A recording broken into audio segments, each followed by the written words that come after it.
చార్మినార్ దగ్గర గణేష్ నిమజ్జనానికి వచ్చినాము.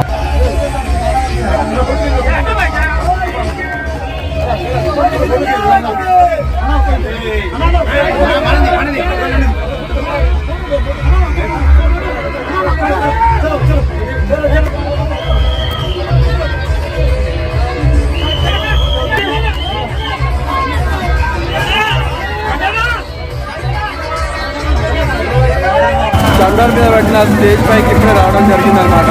ఇక్కడ గణేష్ సాగరానికి బయలుదేరుతున్న సమయంలో మనం ఇక్కడ నుంచి వాళ్ళకి ఆహ్వానిస్తున్నాము. వాటర్ ప్యాకెట్లు కానీ పులిహోర కానీ పంచడం జరుగుతుంది ఇక్కడ నుండి.